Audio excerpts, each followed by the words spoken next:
Welcome back to Blood Brothers TV.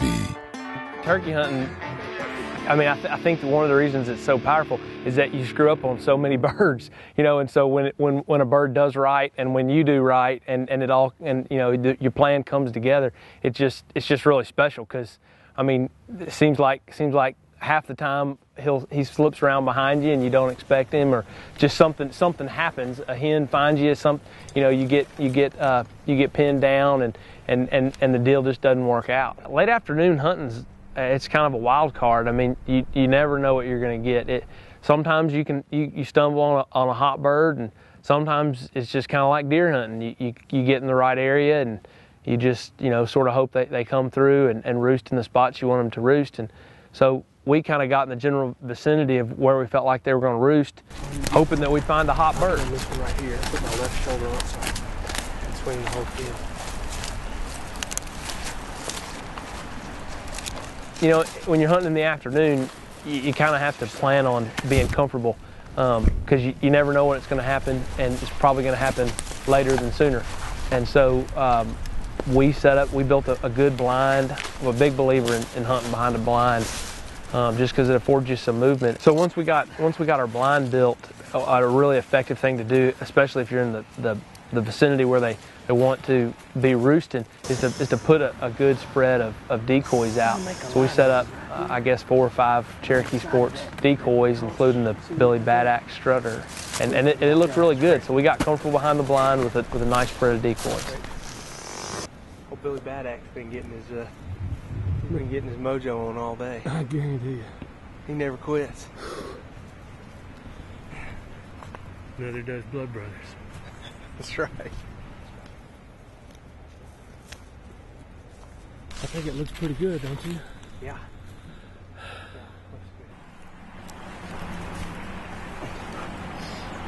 He's miscommunicating. You're gonna have to tighten up there, Daddy.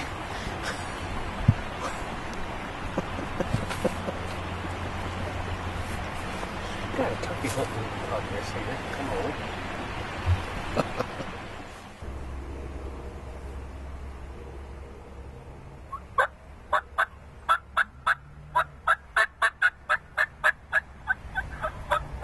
I hear that, he just gobbled. There you are, right there, look. Oh, that's a cow. There's something on the top of that hill. It's a cow. Is it? It's a cow. So for all the talk about getting comfortable and planning on being there a long time, we sat down once we had our spread out and everybody was situated, and I think we made 2 series of yelps. And on the second series of yelps, a good mature gobbler cut us off, and he wasn't 150, maybe 200 yards.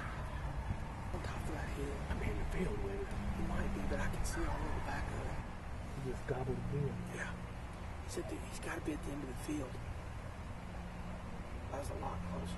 So that's exciting. I mean, on an afternoon hunt, you have a bird cut you off, second time you yelp.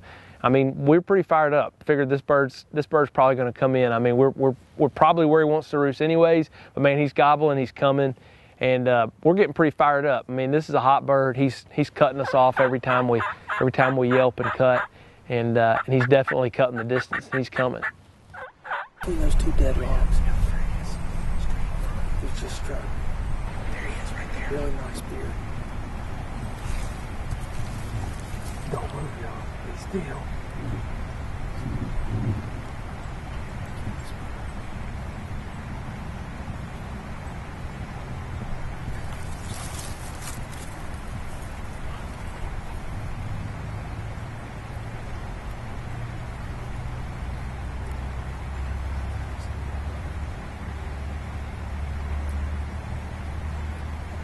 Let's see if he's man enough to mess with Billy.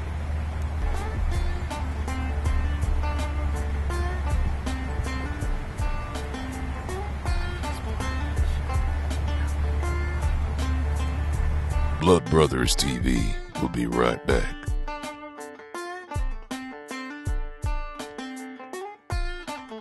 Look me in the eye and tell me looks aren't everything. Tell me you weren't fooled by my perfectly photo-printed body and molded head with my fine, realistic hair. I'm as real as it gets, baby. Tell me I didn't slip in on you and set you up completely undetectable because of my extremely mobile abilities and quick setup. Tell me I wasn't irresistible the moment you saw me. Tell me how unfair it is for me to hold your attention so well that you didn't notice that one important thing in your surroundings.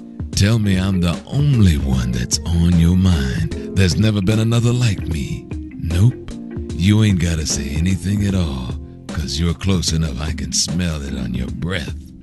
Boom. The new age of turkey decoy realism is here. The new Cherokee Sports Hairy Heads. Available at Walmart. Welcome back to Blood Brothers TV. I went through the public school system in Memphis and then finished high school at a little private school called Westminster Academy. And then from there went to the University of Memphis and studied accounting and finance, and thought that I wanted to be a CPA or somebody in corporate accounting.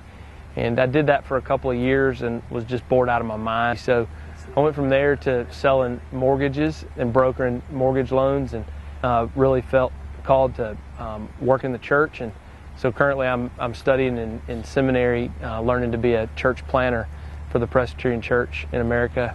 Really have a heart for Eastern Arkansas, and so difficult to figure out kind of what I wanted to do with life. I mean, accountants don't get to hunt enough. Mortgage brokers get to hunt a little bit more than accountants. I guess it's fair to say preachers hunt more than mortgage brokers.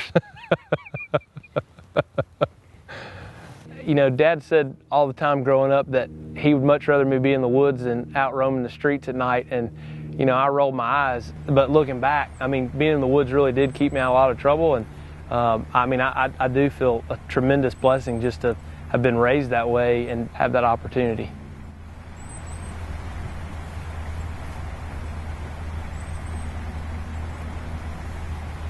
One of the reasons that I want to be a preacher is I want to be able to spend time with people. I want to introduce people to God, and I mean, there's not a better place to do that than outside in the woods, whether it's duck hunting or whether it's chasing turkeys or sitting in a tree stand. I mean, there's a common bond that's formed when you chase a bird or chase a deer together that gives you more to talk about than just the weather or current affairs.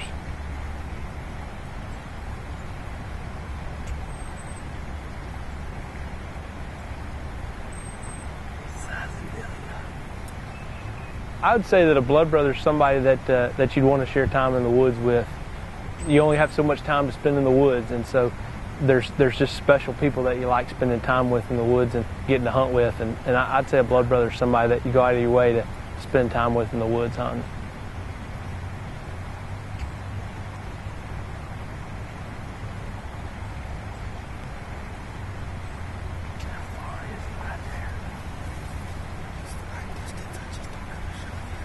The way this bird came underneath the fence, I have no doubt in my mind that he stayed on top of that ridge and looked at us and checked that field out from the safety of the woods. I mean, he was not going to come out into that field until he saw a hen.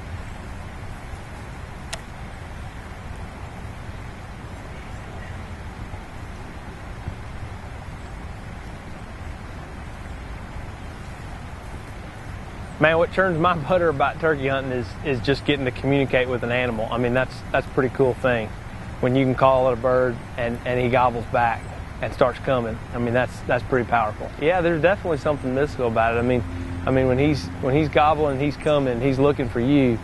I mean, that's special. There's a weird connection between you and the bird.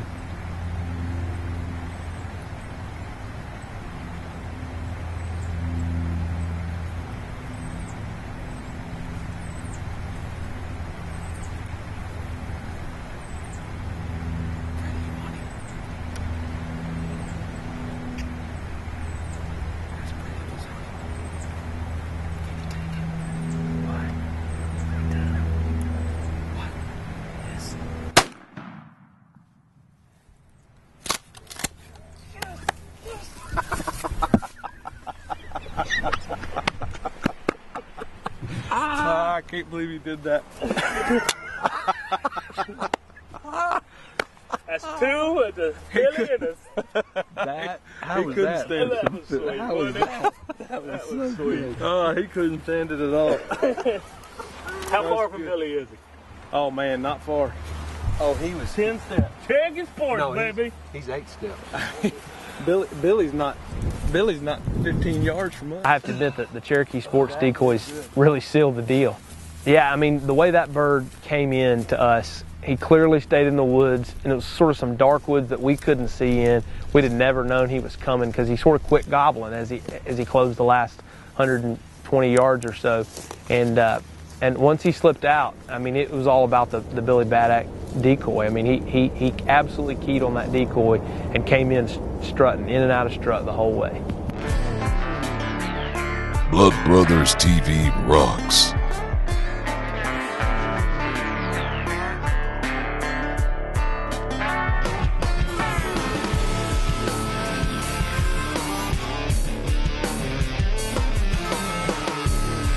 If you'd like a chance of having your hunt filmed, just become a Cherokee Sports Blood Brother by going to www.bloodbrotherstv.com. A new breed of TV, brought to you by Cherokee Sports.